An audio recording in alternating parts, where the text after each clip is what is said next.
විශේෂ? ගොඩාක් අය දන්නේ නැහැ ලංකාවේ යුද්ධයක් තිබ්බා. ලංකාවේ යුද්ධෙ දින්නා. ලංකාවේ යුද්ධෙ දින්නේ යුද්ධ කරේ හමුදා. යුද්ධද ගුවන්ද නාවිකද ඔය තුනේම ත්‍රිවිධ හමුදාව සිවිල් ආරක්ෂකාංශ ඊට පස්සේ පොලිසියත් සෑහෙන වැඩ කොටසක් කරා. හැබැයි අපිට අපේ ඇත්තටම ෆෝසස් වල මිනිස්සු ටික මේ මොමන්ට් එකේ මතක් වෙන්නේ මොනවා වුණාමද? මුර දෙව්වර සේනා කියලා උඹලා නහයෙන් කඩාගෙන වැඳගෙන යන්නේ. ඒක ගාමොද්‍රා දාපුවම උඹලා බේර ගන්න ඉන්නේ මේ මිනිස්සු. හරිද? නාය ගියාම ඔයා ගන්න ඉන්නේ මේ මිනිස්සු. පීනන්න ගිහිල්ලා ඔය හරිය ඇච්ච පැච්චෝ ටික වතුරේ ගහන් යන්න යනකොට බේර ගන්න ඉන්නේ නේවි එකේ මිනිස්සු. ගුවන් හමුදාවේ මිනිස්සු ටික තමයි දුවලා පැනලා ගිහිල්ලා මොනවා හරි මුදව ගැනීම ටික කරන්නේ. මොනවා හරි එකක් නා. දුවන් අන්තිමට ඕනේ කුණු කොට කර කරගහන්නෙත් හමුදාවේ පිටිකේ මිනිස්සු ටික. හැබැයි ගොඩක් මිනිස්සුන්ට මතක නැහැ. ලංකාව මේ ගානට ආතල් එකේ කාලා බීලා ඇඳලා හරි මෙහෙම ජීවත් වෙලා ඉන්නේ අන්න අර හිතිබ්බ යුද්ධ නැති වෙච්ච හින්දා කියලා. ඒ කියන්නේ නැත්තම් අපිත් අර ගාසා තීරේ වගේ දැන් ඔයා ගාසා තීරේ වීඩියෝස් අරන් බලන්න පිස්සු හැදෙනවා දැක්කහම. අපිත් ඒ ගානට ඉන්න තිබ්බා. මං කියන්නේ උතුරද දකුණද නැගෙනහිරද බටහිරද ඔය ඔක්කොම. ලංකාව ඇතුලේ හිටපු හමුදාවේ මිනිස්සු ටිකව අපිට මතක් වෙන්නේ ගම් වතුර දාද්දී නායයක් දීනේ තාම. අදටත් අපි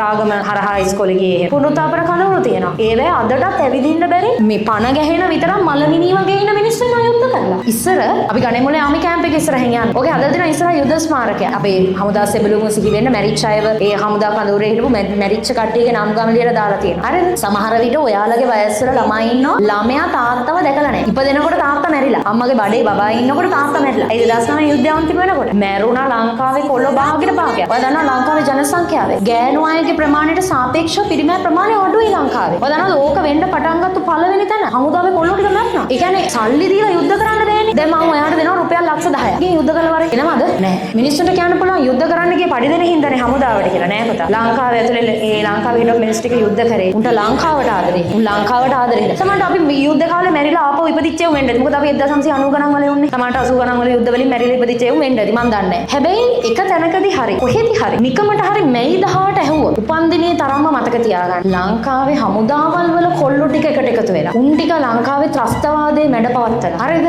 කාලා බීලා ඇඳලා ආතල් එකේ ඉන්න ට්‍රිප් එකක් යන්න ෂෝ එකක් බලන්න යන්න. චිත්‍රපටයක් හරි බලන්න යන්න. මට්ටමට මේක ගොඩ ගත්තා. එතකොට ඔයාගේ අතරේ ඇති තාත්තා හමුදාවේ හැබැයි තාත්තා නැති ළමයි. බොහෝ දුරට යුද්ධෙන් ආබාධිත වෙච්ච තාත්තලාගේ අම්මලාගේ දරුවෝ ඇති මෙතන. බොහෝ දුරට තාත්තලාගේ. ඒ නිසා කවදා හරි දවසක එකමට හරි හමුදාවක් දැක්කොත් යුදද ගුවන්ද නාවිකද නෙමෙයි. බඩ බොක්කෙම්ම උන්ට ආදරය කරපළා. මොකද ඒ ඉන්න මිනිස්සු ටික හින්දා තමයි රටක් විදිහට මෙහෙම කුඩල් කාගෙන හරි මොන මගුල කරගෙන හරි ඉස්කෝලේ ගිහිල්ලා ඉගෙනගෙන හරි යුනිවර්සිටි ගිහිල්ලා ඉගෙනගෙන හරි වාහන පැදගෙන ඉඳගෙන හරි ඔය ඕනේ සෙල්ලමක් අපි දාන ඔය මිනිස්සු හින්දා. ලංකාවල් වල වගේ මිනිස්සුන්ට ගොඩාක් මිනිස්සයා කියන සත්‍යයට කෙලෙහි ගුණේ මතක නැහැ. මේකේ 18යි වැදගත් කියලා පුසස් පෙළ පන්තියක ළමයෙක්ගෙන් ඇහුවා.